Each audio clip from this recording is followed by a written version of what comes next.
आणि एक महत्त्वाची बातमी आहे, पुण्यामधील सावित्रीबाई फुले पुणे विद्यापीठामध्ये गांजा सापडल्याचा आरोप आता केला जातोय।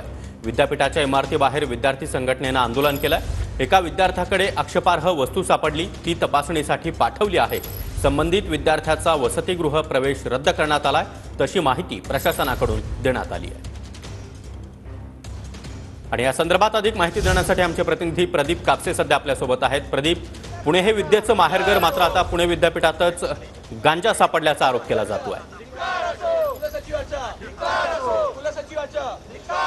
सागर, अगदी बरोबर आहे। खरं तर 8 दिवसांपूर्वी पुण्यातल्या सावित्रीबाई फुले पुणे विद्यापीठामध्ये एका विद्यार्थ्याकडे आक्षेपार्ह गोष्टी ज्या आहेत त्या आढळून आलेल्या होत्या।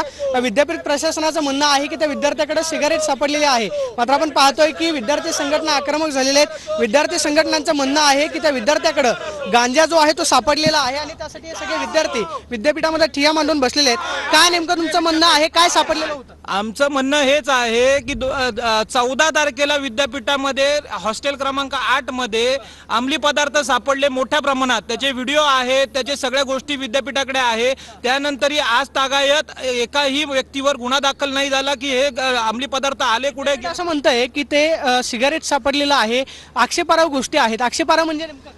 आता तेच तुम्ही त्यांना विचारायला हवं। आम्ही स्वतः फोटो बघितलेले आहेत आणि 14 दिवस झाले, 14 दिवसापासून कारवाई का करण्यात आलेली नाहीये। आपण ऑक्सफोर्ड ऑफ द ईस्ट म्हणतो, शिक्षणाचं माहेरघर म्हणतो, परंतु विद्यापीठ प्रशासन जे आहे ते पूर्णपणे फेल झालेलं आहे आणि हे करण्याचा प्रयत्न करतायत। याला राजकीय पाठबळ काय, आणि सर्वात महत्त्वाचं हे उद्या तुम्हाला मी आजच सांगतो, ऑन रेकॉर्ड सांगतोय, हे उद्या सुरक्षा विभागावर टाकण्याचा प्रयत्न करतील। परंतु यावेळेस विद्यापीठ प्रशासनाला निलंबित करण्याचं आणि आमचं सापडले अंमली पदार्थ या ठिकाणी सापडलेले आहेत आणि विद्यापीठ प्रशासन 14 तारखेपासून याचं लपवण्याचं गोष्ट करते। नक्कीच प्रदीप, त्यामुळे आता विद्यापीठ प्रशासन नेमकं काय कारवाई करतं हे पाहणं देखील महत्त्वाचं असणार आहे। धन्यवाद या सविस्तर माहितीसाठी।